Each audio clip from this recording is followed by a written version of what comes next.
Take me to a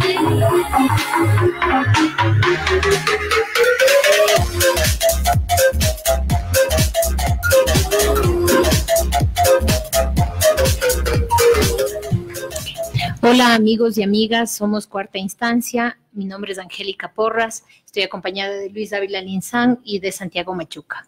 En primer lugar, queremos agradecer a Hoja de Ruta por este espacio. Nuestro programa Cuarta Instancia, que venía haciéndose a nivel de redes sociales, ahora tiene un espacio en la radio y queremos invitarles a que nos escuchen porque planteamos o queremos que ustedes sean partícipes de debates, que es necesario que la ciudadanía no solo esté enterada, sino que también sea partícipe del futuro de nuestro país.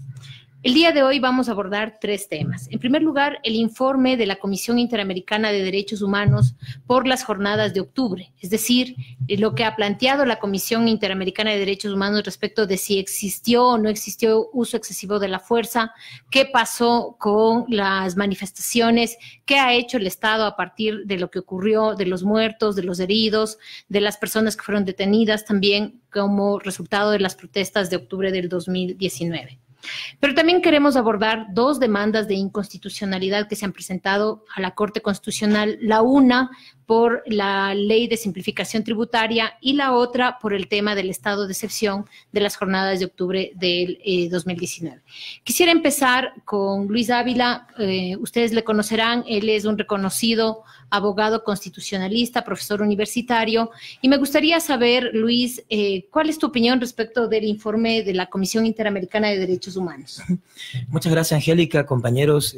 Igual extiendo el agradecimiento a Hoja de Ruta por darnos este espacio, que esperemos vaya creciendo pues, y involucre a los ciudadanos en estos debates importantes.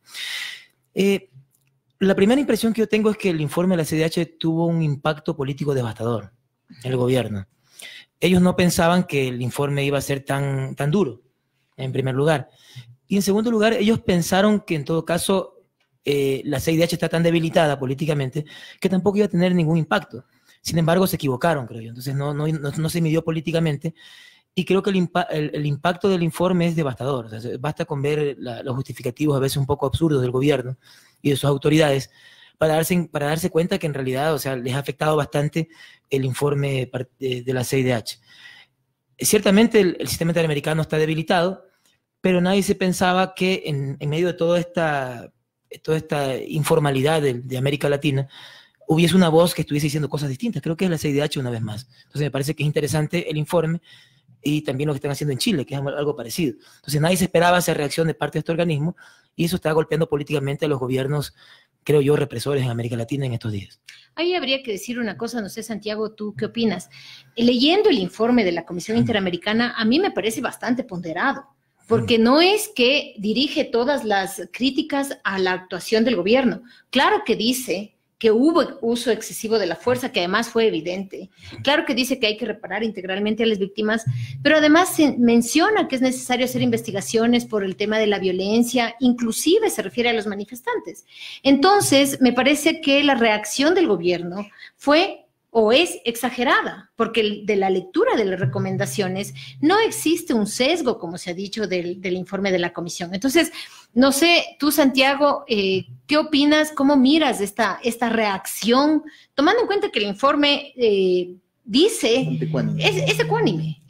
Yo la palabra que utilizaría es ese precisamente. Sí, justamente aquí hay que conectar con lo que decía Luis. Políticamente, el informe de la CIDH es de modelo, porque de alguna otra manera empieza a rebatir y a eliminar por completo la tesis del gobierno de que las movilizaciones del mes de octubre tenían como único y exclusivo objetivo el golpe de Estado, es decir, que era organizado por sectores políticos que tenían como único finalidad derrocar al gobierno, es decir, desconociendo por completo que se trataba de la manifestación del descontento popular por las medidas que había implementado.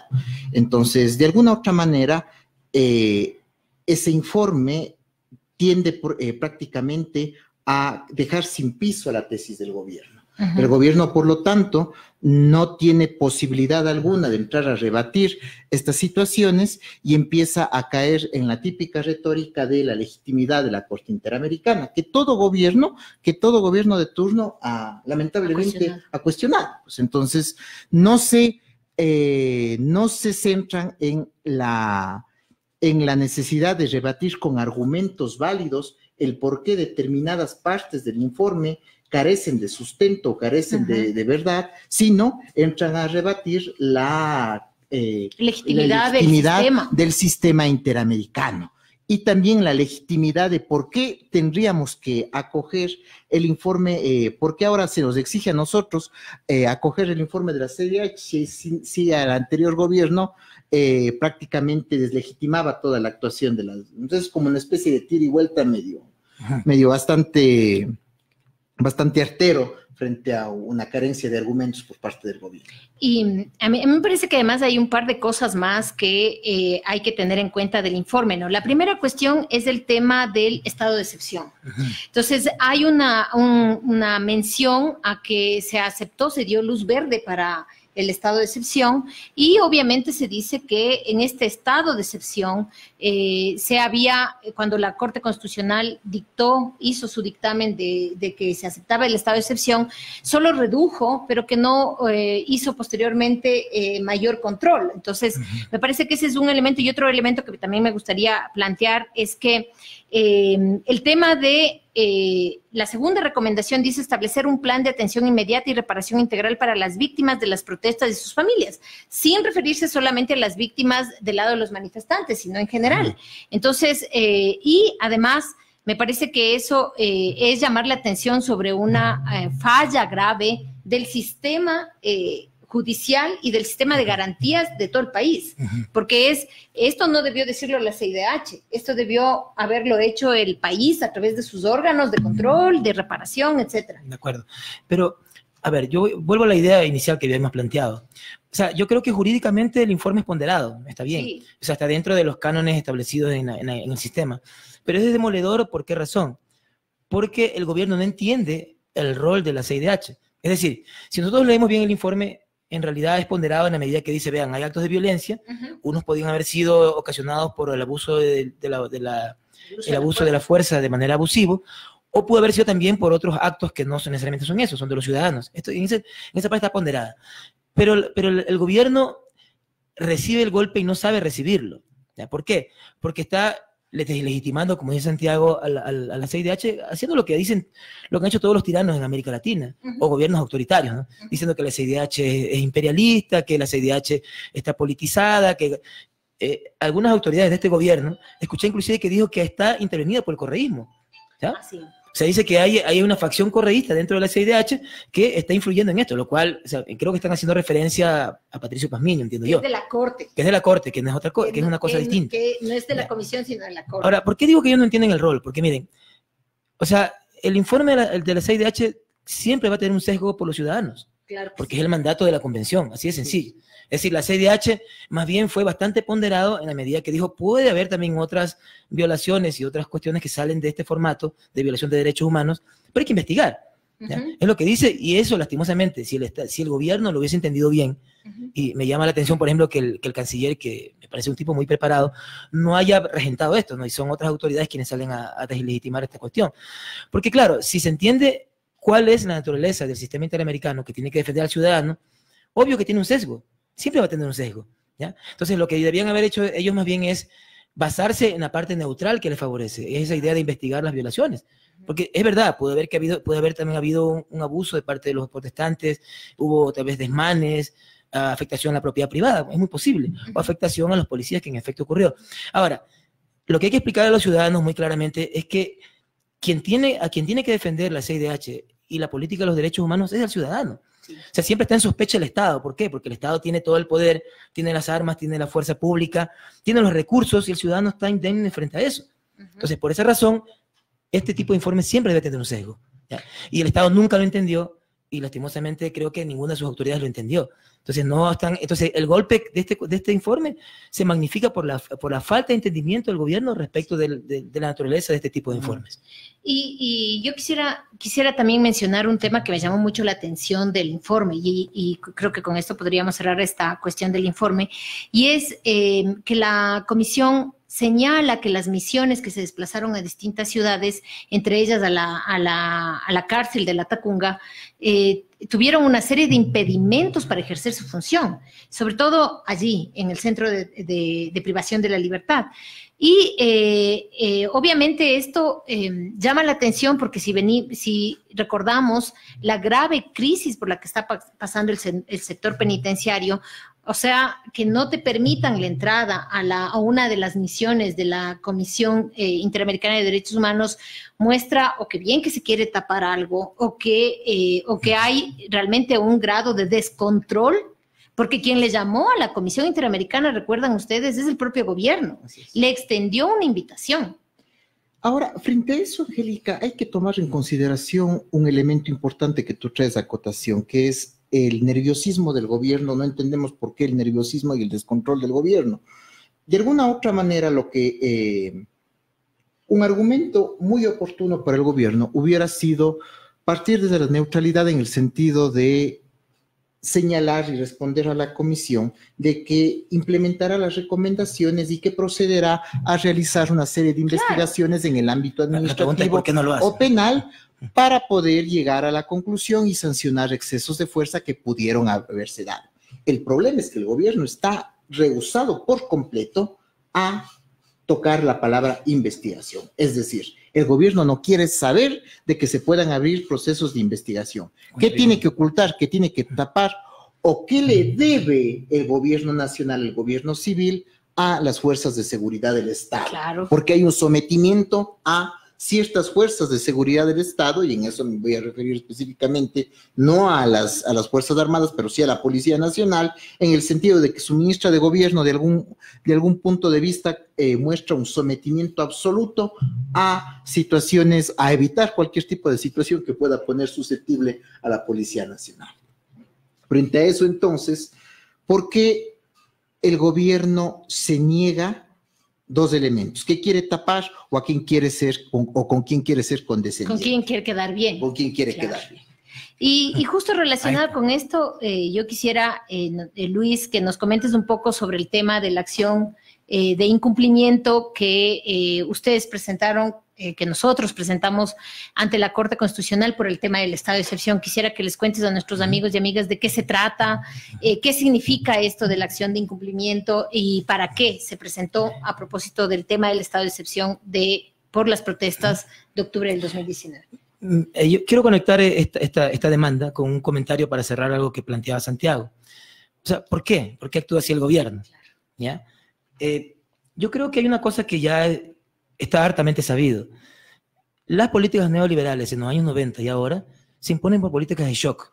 ¿Se han fijado eso? Claro. O sea, eso es un modelo de intervención imperialista. O sea, ¿por qué? Porque es una manera de evitar que los sectores progresistas se resistan, ¿no? O reaccionen inmediatamente. Entonces, es parte de un marco general de una política neoliberal en América Latina. Yo creo que hoy día hay una especie de plan Cóndor nuevo en los temas de seguridad, porque es una especie de tercera fase del imperialismo en América Latina. Entonces, yo creo que en ese contexto es que se explica lo que está haciendo este señor y su gobierno. Ahora, el tema de la demanda de incumplimiento.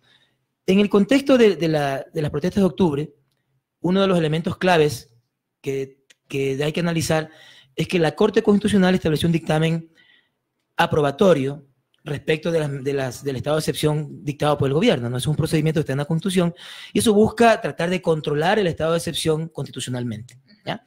No obstante, cuando esto subió de tono, varios sectores, entre ellos nosotros, pedimos a la Corte que hiciera cumplir su propio dictamen, ¿ya? Es decir, que el dictamen donde dice que están los límites para la actuación de la fuerza pública y respecto a los medios de comunicación, los ciudadanos, la fuerza pública y todo eso. Entonces, lo que queríamos es que se cumpla lo que ese dictamen decía, como límites del estado de excepción en lo peligroso que estaba escalando en octubre, ¿sí? Sin embargo, hubo un silencio total. Frente a eso se pidió una acción de incumplimiento, ¿ya? Eso es decir, una acción que le está diciendo a la propia Corte, oiga, cumpla su dictamen, ¿ya? Es decir, si la Corte hubiese entrado a controlar su propio dictamen durante octubre, posiblemente las muertes no ocurrían. Entonces, hay una responsabilidad no solo del gobierno, sino también de la Corte Constitucional, el máximo intérprete de la Constitución y máximo órgano de protección del Estado respecto a los derechos, por las muertes ocurridas y por la escalada de violencia. Es decir, si la Corte hubiese establecido un control de su propio dictamen, que lo puede hacer de oficio inclusive, ¿sí? Decía, vean, aquí hay estos problemas, y inmediatamente llamaba la atención a la ciudadanía y al Estado como tal, muy posiblemente eso no ocurría. Entonces, en ese contexto se presentó el dictamen y seguimos insistiendo particularmente con la acción de incumplimiento que se presentó hace poco tiempo, con Acción Jurídica Popular y algunos sectores sociales que apoyaron.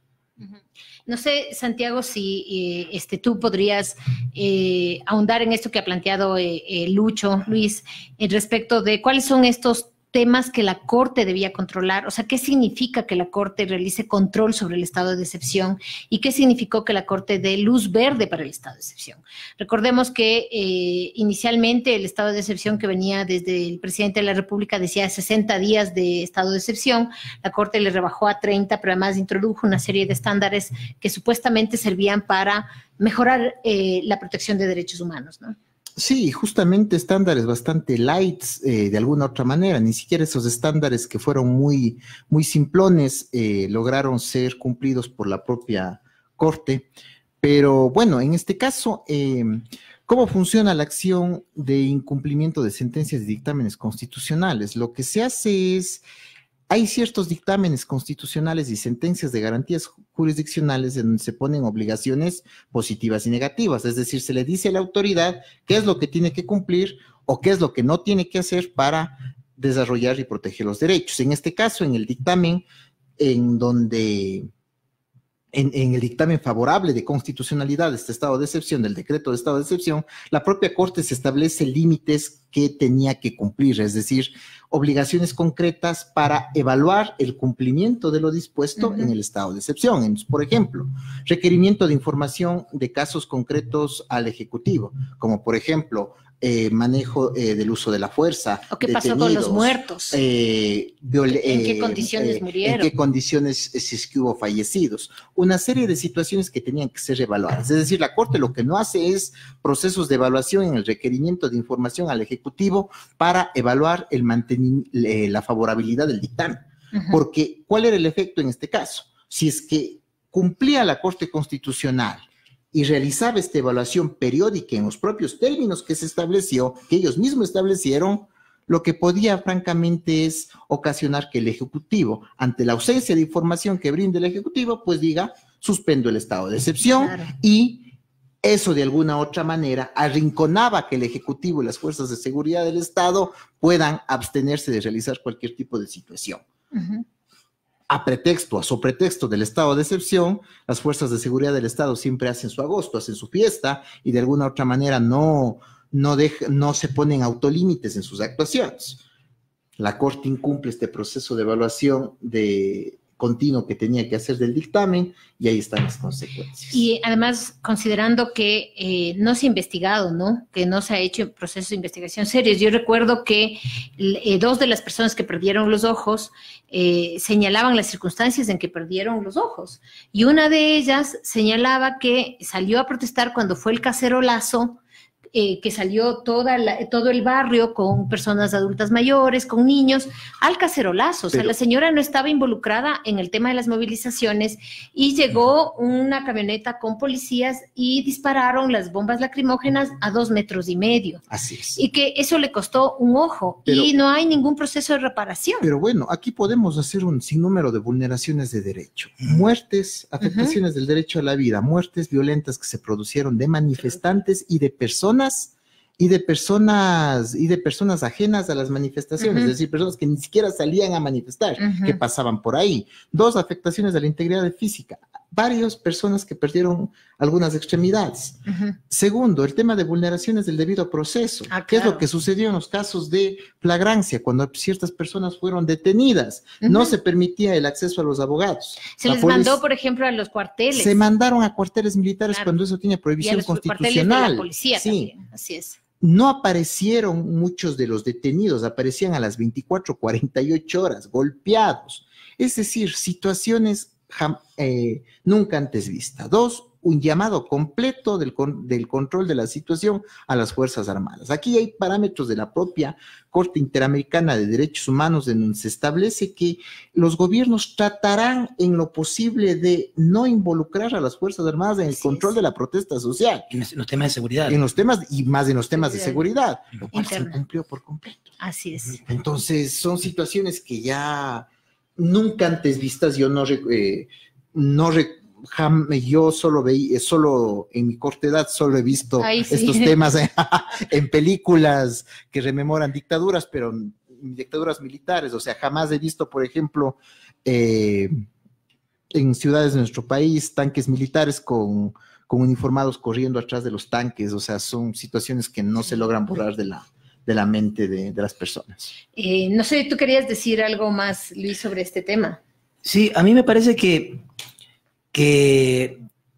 además, digamos, los justificativos que presenta el gobierno son realmente absurdos. O sea, por ejemplo, yo recuerdo a la ministra del Interior cuando salió a decir y explicar las muertes de algunas personas. Entonces decía que la muerte había ocurrido porque los manifestantes obstaculizaron el paso de ambulancias, por ejemplo.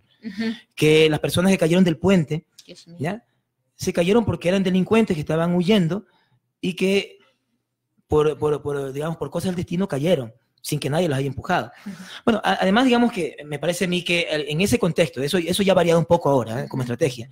En un primer momento, la ministra de Justicia operaba como que si fuera justicia de ella, perdón, la ministra del Interior, como que si ella fuera el Poder Judicial diciendo, vean, ya revisé todas las pruebas y este es el culpable. Claro, nada, o sea, nada que ver, o sea, es una violación abierta digamos, a la independencia judicial. Y no hay que olvidar que inclusive en el Código Orgánico de la Función Judicial se estableció como causal de juicio político la violación de este principio. Claro. Y sin embargo, los asambleístas, que son bastante conservadores, se preocupan por llevarla a algún juicio político por temas tan absurdos como el uso del helicóptero, que a mí me parece que es lo de menos.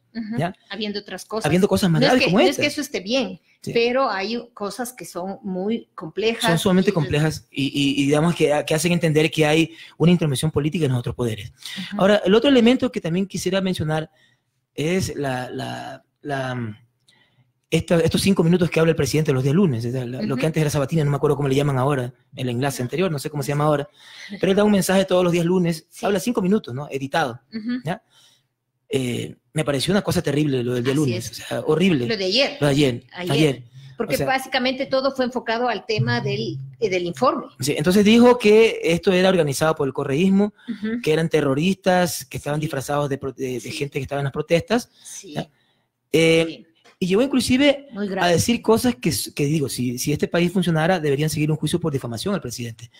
Llegó a establecer que había actos delictivos realizados por determinadas personas. Yo creo que eso es un problema. Sí. Entonces digo, pero más allá de eso, la significación política de esto es que el gobierno no quiere ceder. ¿Ya? Y acaba de anunciar hoy día que las medidas económicas van porque van. Entonces hay un mensaje belicista, hay un mensaje provocativo a la población. Entonces luego, si ocurren lo mismo que ocurrió en octubre, ojalá que no ocurra porque eso genera muertes, dirán otra vez que son los violentos quienes han convocado esto, cuando en realidad hay actos de provocación ahora. O sea, hay una intemperancia del gobierno, porque inclusive lo dijo ayer, hemos citado un diálogo. Pero se levantaron al siguiente día. Se levantaron al siguiente día porque no les interesa, porque están interesados en otras cosas. Entonces, dijo tantas cosas ayer y además acusó a varios sectores directamente, que digo, si esto funcionara, eso debería ser sancionado por la justicia, o sea, es terrible. Sí, y yo quisiera comentar algo sobre lo que está planteando Luis, y tiene que ver porque cuál es el contexto del mensaje de ayer del presidente de la República. Y yo creo que eso tiene que ser leído con una serie de otros elementos que están en la arena, ¿no? Como por ejemplo, el hecho de que se haya destinado recursos del presupuesto a mejorar el equipamiento de las Fuerzas Armadas. Y de la policía, cuando se le está restando, por ejemplo, presupuesto a la atención de víctimas de violencia intrafamiliar, a la atención de víctimas de niños, niñas y adolescentes. Es obligación constitucional. Que es obligación constitucional. Entonces, si yo ayer, el mensaje de ayer lo leo en ese contexto, o sea, y más lo que tú dices ahora, Luis, que las medidas económicas van porque van, entonces básicamente parece que me estoy curando en sano, estoy diciendo, verán, yo ya estoy avisando, porque ya pusimos mayor presupuesto para las Fuerzas Armadas, para reprimir a la gente. Para reprimir a la gente. Porque ¿para qué necesitamos armar más a las Fuerzas Armadas o a la policía? ¿Para qué? Entonces, todo el mundo sabe que la cuestión de la delincuencia se combate con inteligencia policial, no con armamento. Y entonces, ¿de qué guerra podemos hablar si ya con el Perú ya firmamos la paz hace tiempos? Entonces, en ese contexto, más las medidas van porque van, más esta necesidad de salir a deslegitimar el informe de la CIDH, que no es, a mí me parece de lo más normal. Jurídicamente mesurado.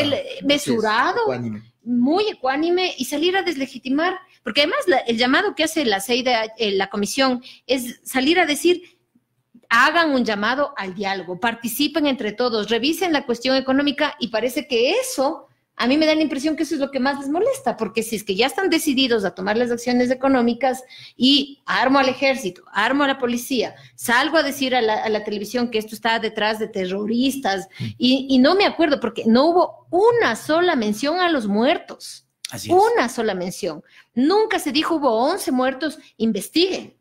Entonces a mí me pareció una falta de respeto a las personas, a los familiares de las víctimas, de los muertos, de las personas que perdieron los ojos, las personas que perdieron un dedo o lo que sea.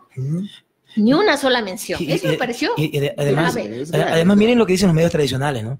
Los medios tradicionales, aparte de que no le dan espacio a este tipo de críticas, los medios tradicionales están diciendo, bueno, tal vez el Estado deba pedir disculpas, cuando en realidad la reparación va mucho más allá. Claro. Mucho más allá. La no repetición es lo mínimo que... Y la sanción a las autoridades que ordenaron esos actos. Así que es también un tema fuerte, ¿no? Ahora, siempre quienes vemos esto desde la óptica de la protección de derechos y desde los límites que tiene que tener el Estado para evitar que se generen lesiones, vemos con preocupación este caldo de cultivo que se está creando y que puede generar en una detonación de un nuevo conflicto social mucho más fuertes y de peores consecuencias. La ceguera política del gobierno, más el autoritarismo y una prepotencia exacerbada, también más una ausencia de control a las fuerzas de seguridad del Estado versus el equipamiento y el aumento en gasto para equipamiento de seguridad y de atención a las necesidades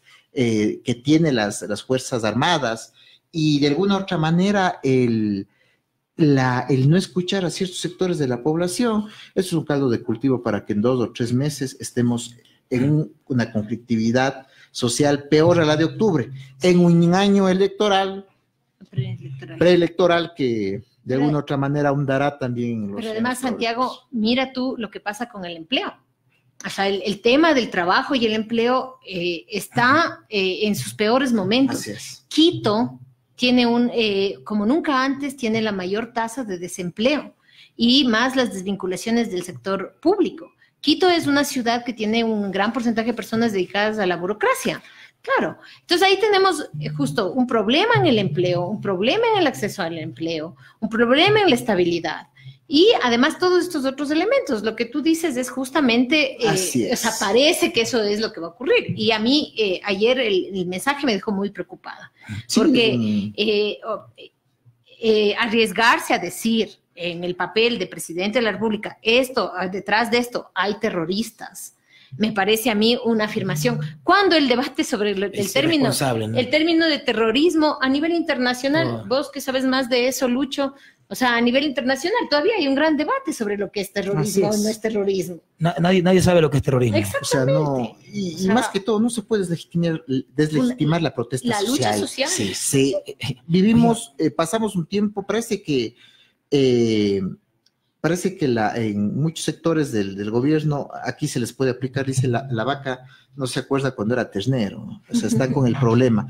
Criticaron durante tanto tiempo ciertas situaciones que las están volviendo a repetir. Lo mismo. Están haciendo de manera peor situaciones que estaban criticando. Que se criminaliza la protesta social, ahora no solo que se está criminalizando, se le está catalogando de terrorista. 2. Están matando gente. 2. Además murieron 11 que personas. Se está generando el autoritarismo. Ahora estamos en un autoritarismo que está provocando graves vulneraciones de derechos, ya, a la integridad física, a la vida y otro tipo de situaciones. 2, hay una ausencia de diálogo político con los sectores sociales. O sea, de alguna otra manera estamos generando, vuelvo a insistir, todo el sustento y todos los elementos para que esto que esto, como lo sé decir, esto reviente feo y bien feo. Ahora, hay dos cosas más adicionales todavía que son graves igual, que abonan a eso que tú dices, esa olla de presión que esperemos no explote de mala manera. Hay un contexto electoral totalmente incierto, sin candidatos con una agenda particular, no hay ningún candidato con viabilidad, ¿no? Así es. Que presente una cuestión alternativa. Hay una apatía de la ciudadanía al respecto, o sea, eso también creo que va a abonar inclusive en ese proceso. Y algo más que quisiera decir es que también este rearme de la policía y las Fuerzas Armadas, hay que sumarle también a otra cosa, que es el tema de devolverles a la Policía Nacional el control de las carreteras. A mí me parece que están poniéndose las cartas que se jugaron en esos días. Lo que se negoció. Lo que se negoció. O sea, me gustaría saber qué empresas van a hacer esa importación, esa negociación y a quiénes pertenecen. Porque eso huele un poco raro. Y yo quisiera, para cerrar este punto, comentar o señalar que es importante tener en cuenta que es necesario que la Corte haga el control de lo que ella misma dictó. O sea, ella dijo, estos son los parámetros que se deben observar en el estado de excepción. No es un tema que ya pasó, porque lo que ustedes han dicho aquí puede volverse a dar y es necesario que la Corte asuma su papel, que es el de controlar la constitucionalidad de lo que hace el gobierno, el Estado, porque es el Estado. Y tomando en cuenta además que su papel, al ser el máximo intérprete de la Constitución, es de estar del lado de los derechos de las personas. Esto no quiere decir, ni mucho menos, que se defienda que si no hubo excesos del otro lado no se investiguen. Obviamente. Pero me decía, y esto quiero traer a colación, me decía una estudiante, me decía, sí, pero la persona que perdió el ojo salió cuando estaba en toque de queda. Le digo, sí, o sea, la infracción por el toque de queda es una infracción que seguramente se penaliza con llevarle detenida a flagrancia por menos de 1 hora y luego soltarle. Y otra muy distinta es que ella tenga que asumir el perder un ojo. O sea, imagínate la desproporción. Que comprobar el objetivo por el cual salió. Claro. Si salió por un objetivo legítimo, es decir, por una necesidad alimentaria, por una necesidad de salud, simplemente porque salió a caminar, no tiene nada que ver, no salió a condicionar ningún tipo de desmán, no salió a participar en marchas, no salió a participar en situaciones que estaban prohibidas por el Estado de excepción. Inclusive, si hubiera salido, la sanción por eso es una sanción mínima, que no justifica una reacción de esa naturaleza por parte del Estado o de las Fuerzas Armadas. Ahora, algo que hay que explicar a los ciudadanos, que eso es muy importante, es hablar de la naturaleza de los derechos humanos. Si los derechos humanos son un estatuto el estatuto de que está siempre en debilidad. Entonces, del débil en ese momento, o sea, es el ciudadano enfrentándose a quien tiene un tanque de guerra, tiene metralletas, tiene toletes, tiene gases lacrimógenos, tiene capacidad de causar daño. Entonces, si hay abusos del Estado, esos son graves violaciones de derechos humanos y tiene un procedimiento. Así es. Si los ciudadanos cometen abusos o excesos, eso es un delito común. Es un delito común. Entonces, eso no quiere decir que no deba ser investigado o no deba ser sancionado. Sin embargo, la lupa es distinta. O sea, la lupa para el Estado es una lupa estricta. Mayor, porque tiene una gran responsabilidad frente a los ciudadanos. Porque estás manejando armas, estás manejando tanques de guerra. Tiene capacidad de causar daño y de exterminar personas. Entonces, frente a eso, el ciudadano está en debilidad. Entonces, yo digo, cuando a veces yo escucho o veo cosas que hay en las redes respecto, digamos, de gente que dice, entonces, ¿quién defiende a los policías? ¿Qué pobrecitos fueron? Claro, son ciudadanos también, tienen derechos humanos también. Y tienen derecho a que se investigue lo que les pasó, por Exactamente. supuesto, y se sancione. Y a la reparación. Exacto, y se sancione y se repare. Pero no es lo mismo. Así es. No es lo mismo, porque no es lo mismo tener un arma, no es lo mismo tener un tanque de guerra para enfrentar a las protestas. Así es. Entonces, yo... con esto quería cerrar ese punto e ir al tercero, que es, cambiando ahí sí que de coles a nabos, como se dice, hablar respecto de la inconstitucionalidad de la ley de simplificación tributaria. Entonces, quisiera pues que nos comentes, Lucho, en qué consistió, qué pasó, por qué se está diciendo que esta es una aprobación inconstitucional, cuáles fueron los problemas que se dieron, no sé si nos comentas. Sí, ahí yo quisiera que más bien tú comentes esa partecita. Ya, yo comento esa partecita. Que la tienes mucho más clara, bueno, que es una inconstitucionalidad de forma, ¿no? Sí. Entiendo yo por la cuestión particular del quórum de aprobación y el momento de la aprobación en la Asamblea. Bueno, yo comento que presentamos una acción de inconstitucionalidad precisamente porque hubo en la forma de aprobación de la ley una serie de violaciones constitucionales. En primer lugar, recordemos que esta ley fue vetada parcialmente por el presidente de la República. Ese es parte del trámite de aprobación de las leyes, porque cuando las aprueba el Congreso, la Asamblea Nacional, pasa al Ejecutivo y el Ejecutivo tiene que sancionarla o vetarla. En este caso la vetó parcialmente, la regresa a la Asamblea, que es el trámite, y la Asamblea primero la debate el veto por partes. Y el momento que debate por partes, 4 de las 5 partes obtienen la aprobación para allanarse al veto. Pero una parte, que es la objeción novena, que hace referencia a la disposición quinta de la ley, no obtiene los votos. Es decir, la Asamblea no se allana en esa parte al veto presidencial. El problema es que los asambleístas no se dan cuenta que el artículo 138 de la Constitución, o no sé qué pasó, porque puede ser que, porque hay asesores que sí se deben haber dado cuenta. Como decía mi abuelita, el apuro trae cansancio. Y como lo intentaron, como lo aprobaron el día 30, cuando todo está... El 17 primero y después llamaron al día 30 para tratar de arreglar exactamente las cosas que... Estaban apurados. Sí, estaban apurados. Todos estábamos esperando ya, armando el año viejo y... Claro. Apurados entre comillas. Sí. Entonces, ¿qué pasó con esto? Pasó que le aprueban por partes. El 138 de la Constitución no permite la aprobación por partes porque es obvio, pues, ¿cómo vas a aprobar por partes un veto parcial? ¿Te allanas o no te allanas al veto? Punto. Entonces, no se dan cuenta de eso el 17 de diciembre y uno de los asambleístas además cierra definitivamente la sesión porque dice, bueno, reconsideremos, sí, reconsideramos, votan, pero ¿qué están reconsiderando? ¿El allanamiento o el no allanamiento? Y cierran la sesión. Al poco tiempo se dan cuenta que en realidad no hay allanamiento y llaman al apuro para el 30 de diciembre, ofreciendo ahí sí pagar incluso los gastos de los asambleístas que se regresen a discutir. Pero como ya no podían reabrir la sesión... Hay que pasarle la factura del Fondo Monetario, creo. Sí, pero además como no podían reabrir la sesión, empiezan a discutir cuál es la forma de publicación en el registro oficial. Y lanzan una resolución que lo que aprueba que se mande directamente al registro oficial porque se debe considerar lo que hizo la Asamblea Nacional como allanamiento tácito. Así es. Obviamente, en primer lugar, no existe allanamiento tácito en nuestra Constitución.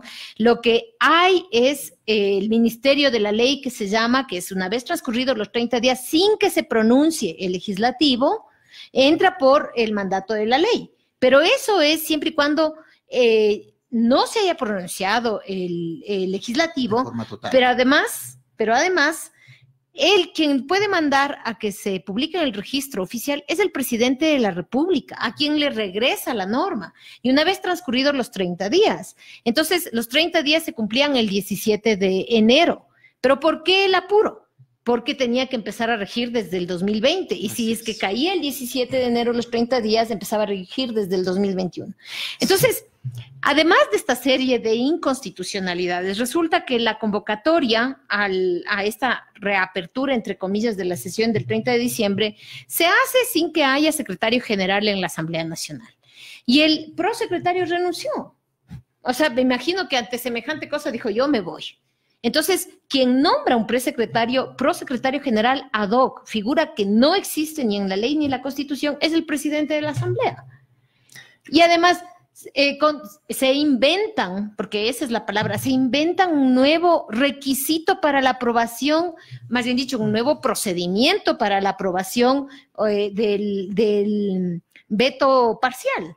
Eso no dice el 138 de la Constitución. Entonces, ese es, digamos, lo que pasó. Y eso se le está pidiendo a la Corte Constitucional que dé una opinión, pues, que diga algo. Ahora, el efecto, si lográramos que se aprobara la inconstitucionalidad de ese procedimiento, sería que las reformas comenzarían a regir desde 2021. Mínimo. Es que eso es lo mínimo. Es que, mira, porque... Eso es lo que está en juego, en realidad. En realidad lo que está en juego es un año de cobro de impuestos y de es. permitir una serie de cosas que tiene esta ley. Entonces, a mí me parece que es una violación como grosera, ya burda de los procesos constitucionales. Me parecería del lamentable. procedimiento legislativo como tal. Claro, Así y me es. parece lamentable que la Corte no dijera nada. Además, miren que... Yo estoy segura que nos van a inadmitir. Ya nos han inadmitido ¿cuántas? Un montón. Entonces Sí. esta será una más, digo yo. Pero bueno, aquí también se pone en juego también la eficacia que tiene el control de constitucionalidad. Ujú.